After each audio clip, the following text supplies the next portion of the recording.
La Iglesia Cruzada Cristiana Central presenta Tiempo de compartir, tiempo de disfrutar, tiempo especial para estar con Dios, experimentar lo sobrenatural de Dios, y desarrollar ese potencial que hay en ti. Él hará algo especial, conexión con Dios. El tema que quiero tratar en esta mañana lo he titulado El poder del Evangelio. ¿Cómo es el tema? El poder del Evangelio. Leamos juntos Mateo capítulo 4, versículo 18. Dice la palabra: andando Jesús junto al mar de Galilea, vio a dos hermanos, Simón llamado Pedro y Andrés su hermano, que echaban la red en el mar, porque eran pecadores. Y les dijo: venid en pos de mí, y os haré pescadores de hombres. Ellos entonces, dejándolo al instante, las redes le siguieron. Pasando de allí, vio a otros dos hermanos, Jacobo, hijo de Zebedeo, y hermano, y Juan su hermano, en la barca con Zebedeo su padre, que remendaban sus redes, y los llamó. Y ellos, dejando al instante la barca y a su padre, le siguieron. Versículo 23. Y recorrió Jesús toda Galilea, enseñando en las sinagogas de ellos y predicando, ¿qué? El evangelio del reino, y sanando toda enfermedad y toda dolencia en el pueblo. Hasta allí. Cierre su Biblia, por favor. Vamos a orar. Padre Celestial, te damos la honra, la gloria, la exaltación solo a ti, amado Señor, porque tú eres un Dios grande, eres un Dios fiel, eres un Dios misericordioso y aquel que murió en la cruz del Calvario por nosotros. En esta mañana queremos glorificar tu nombre, queremos bendecirte, queremos exaltarte y queremos pedirte, Señor, que tu palabra hable a nuestro corazón. Dígale: Señor, yo quiero que me hables en esta mañana. Dispongo mi mente, mi espíritu, mi concentración para atender tu palabra, y que seas tú, Señor, haciendo lo que tengas que hacer en esta mañana, en el nombre de Jesús. Amén y amén.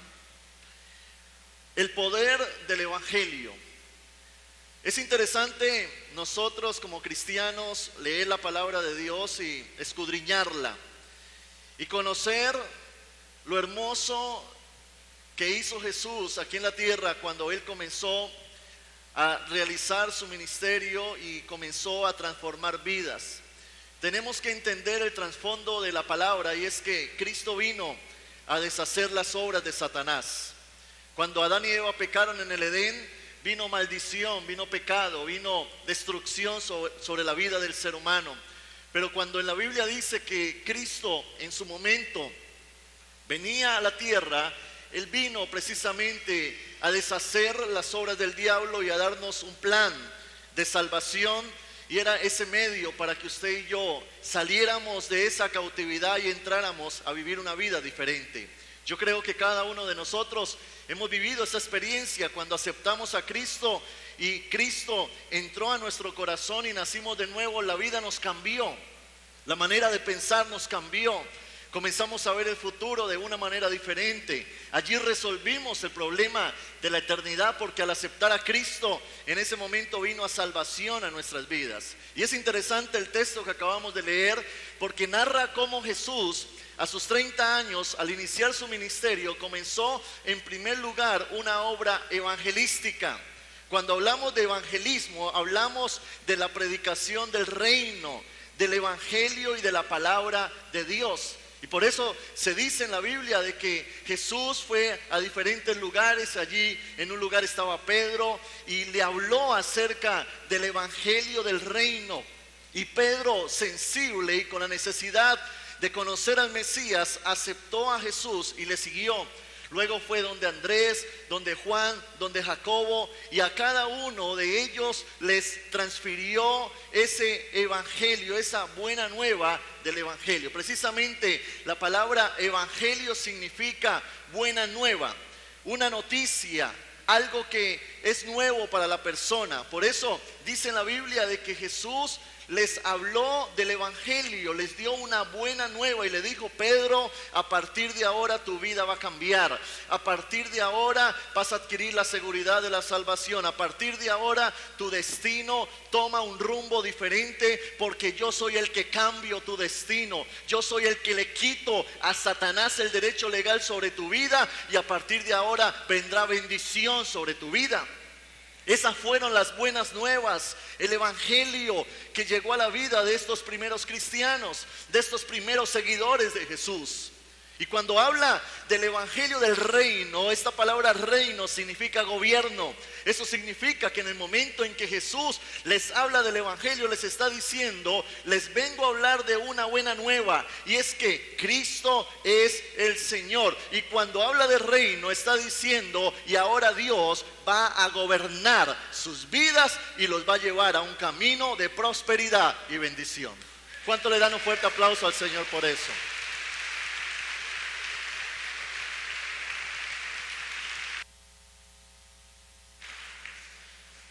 Pero hay muchos que hoy en día toman el evangelio no como una buena nueva, tampoco el reino como un gobierno, sino que lo toman como una religión.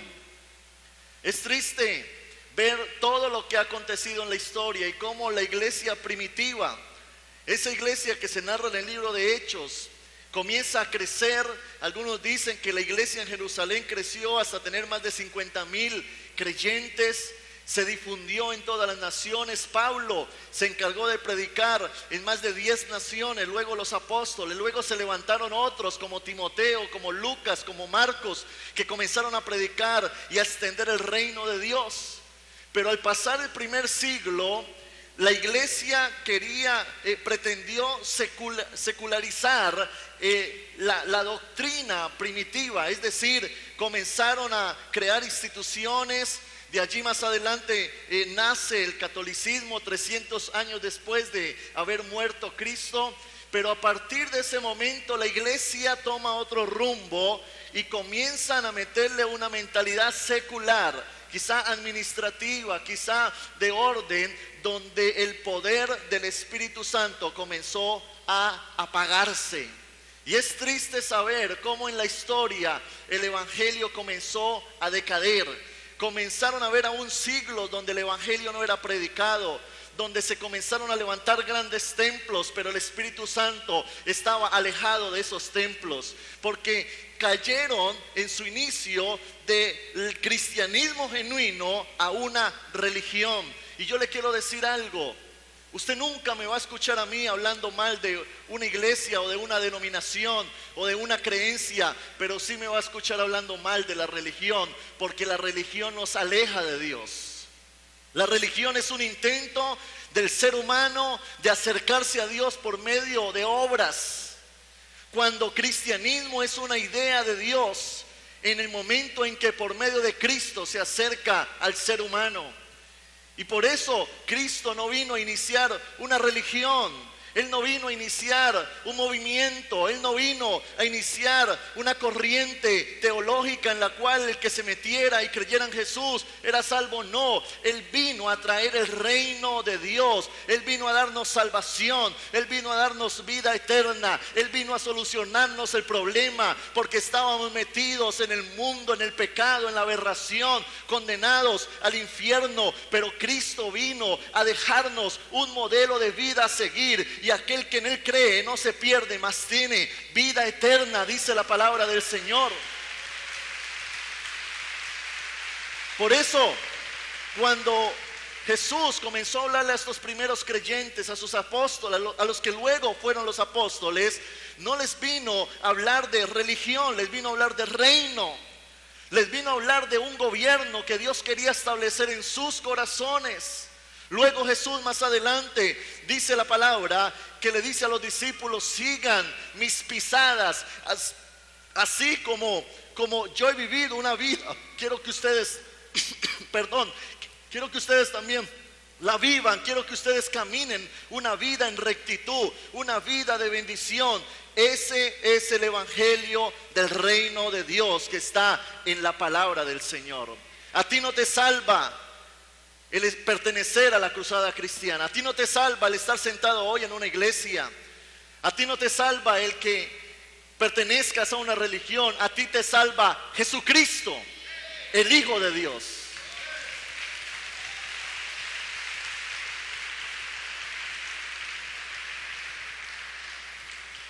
Solo Jesús puede darnos la salvación.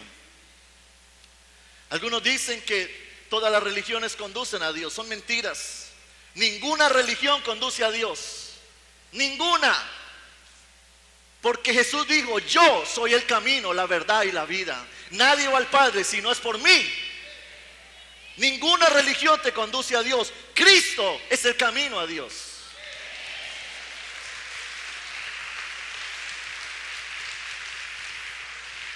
Por eso dice el apóstol Pablo que no hay otro medio por el cual podamos ser salvos, porque no ha sido dado sino un nombre en el cual podemos ser salvos, y es Jesucristo, el Hijo de Dios. Eso es el evangelio del reino de Dios. Dice la palabra que Él vino a salvarnos de la ira de Dios.